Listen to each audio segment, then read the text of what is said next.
To put an elephant into a refrigerator is a three-step process, now well known by most. But how many steps does it take to transfer a dozen books into a children's immersive exhibition? You might think it's easy now with professional exhibition planning companies. Just hand the books over to the planners, and then wait to count your money. If it was that simple, then putting an elephant into a refrigerator would genuinely only require 3 steps. But everyone knows that's a joke. From the perspective of publishing house, the transformation from books to an exhibition can roughly be divided into 5 steps. If represented graphically, it would take the shape of an inverted pyramid, starting from broader ideas and becoming increasingly detailed and precise. The first step is to finalize the exhibition theme and give the exhibition a name. A good conference theme is just like a good name, makes an immediate impression, which is beneficial for the promotion of the exhibition. But it's not enough for the name to be memorable. It is also need to consider the social impact. For instance, whether the theme aligns with the government's initiatives. If there are any conflicts with policies or mainstream social values, and if it can touch upon social hot topics. After considering the macro, one must consider the micro, such as whether the theme aligns with the psychological cognition level of the exhibition audience.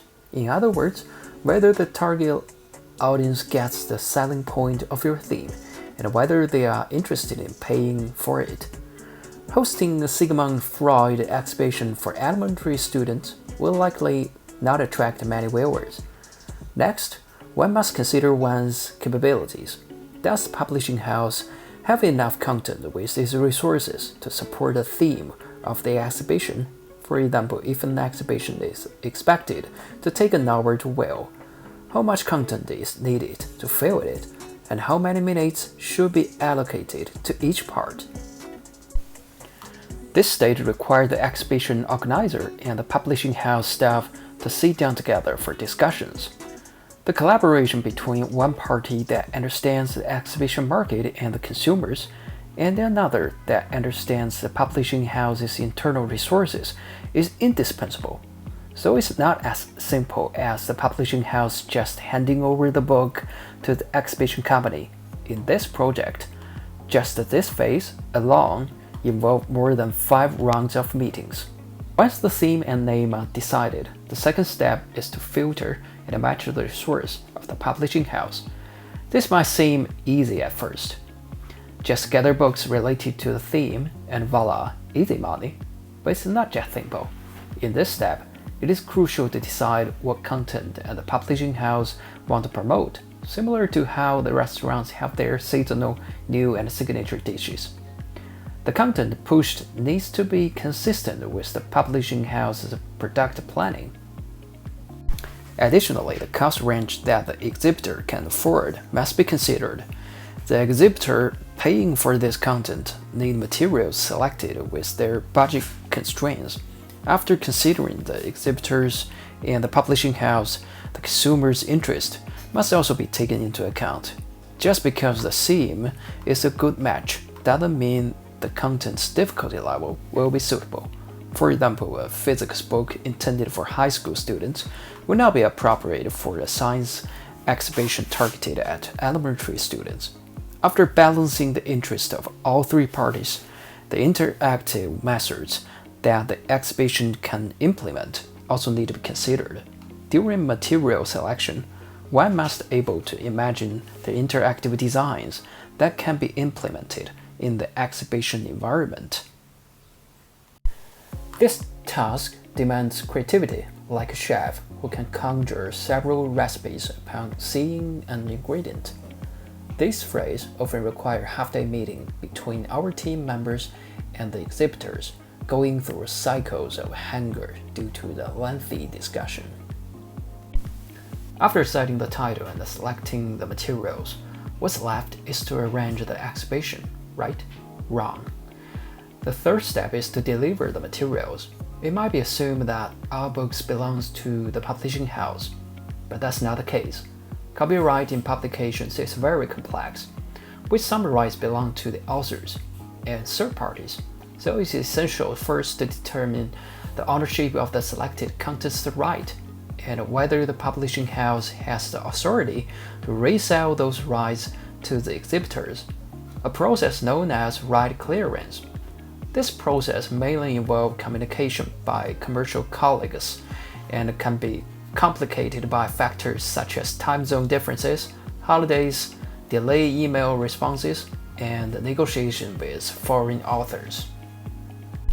After selecting the materials and delivering the content, can we finally sit back and count the money? Not a chance. The fourth step involves a bit of mathematics. Count how many walls are there in the room and how many pages are in the book. Do you see the problem? How can you condense dozens or hundreds of pages of content onto just a few walls in the exhibition space without losing the content's logical coherence? This task is like a hard mode exercise in summarization. At this stage, experts from the publishing house who understand the content best must step forward. After thinking up theme and title, selecting raw materials, delivering materials, and redesigning, the fifth and the final step is to reveal the final draft. This stage involves meticulous check by representatives from the publishing house for errors in every word, image, and punctuation mark in the draft plan. Any oversight exposed to the public at the exhibition is a serious matter, requiring repeated proofreading and correction by the exhibitor, followed by more proofreading. It's a tedious and demanding phase. Only after completing these 5 stages does the exhibition organizer fully take over, arranging for the construction team to enter the site. Moreover, out of responsibility, the publishing house will send someone to inspect the construction work on site. Typing out this process alone takes thousands of words, let alone the efforts required to actualize it. Survival of the fittest is indeed a cracked but crucial truth. Surviving in the face of adversity is the greatest achievement for players. People's taste for quality content are changing. The form in which content is presented is changing. The way content interacts with people is changing, and the business models of the content industry are changing. So what remains unchanged? Selling content to people, consuming their time, and allowing users to interact with the content through their senses to create a mental and intellectual experience. Either your content occupy more of people's time and space, or your content create a more unforgettable mental and physical experience. I believe this is constant pursuit of those who work in the content industry. They adapt to changes by holding onto this unchanging goal.